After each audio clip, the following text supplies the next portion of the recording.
President Trump is boasting a trade agreement hammered out with the European Union over the weekend. It ends what had been months of uncertainty surrounding trade with the United States, his largest trade partner. Joining us now, NBC's Washington correspondent Alice Barr. Good to see you, Alice. Good morning, Cheryl. Good to see you.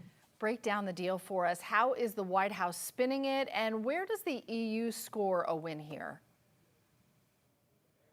Yeah, this is it's a big deal. This is highly anticipated. It has been these months of really tense tariff threats that had unsettled sectors of the economy because taken together, the United States and the 27 nations that make up the European Union, that is America's most important and biggest trading partner relationship.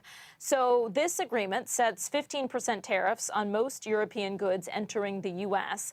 And the European Commission president emphasized stability. So from their point of view, this is taking away, again, that looming cloud of are we going to have to pay 30% to 50% tariffs potentially, which is what President Trump had been threatening. And she said this deal brings predictability, which is very important for businesses on both sides of the Atlantic. It applies to cars, the 15% tariff, a lot of big ticket items. There are exceptions, including aircraft and parts, certain generic drugs, some agricultural products. But as far as what the U.S. can claim victory on here, President Trump said that the EU will not be imposing tariffs on U.S. imports and will purchase $750 billion worth of American energy while investing an additional $600 billion into the U.S. and agreeing to purchase what President Trump described as a vast amount of military equipment. So quite a bit there that President Trump is pointing to and touting in terms of what the U.S. gets out of the deal. A lot hammered out there, but the president meeting today with UK Prime Minister Sir Keir Starmer. This is to refine the trade deal that was announced back in May. What kind of fine-tuning are you expecting?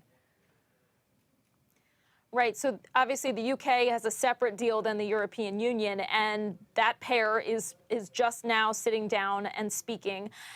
Back in May, they announced really the broad brush outlines of an agreement at just 10% tariffs as opposed to the 15% that we've seen now for the European Union.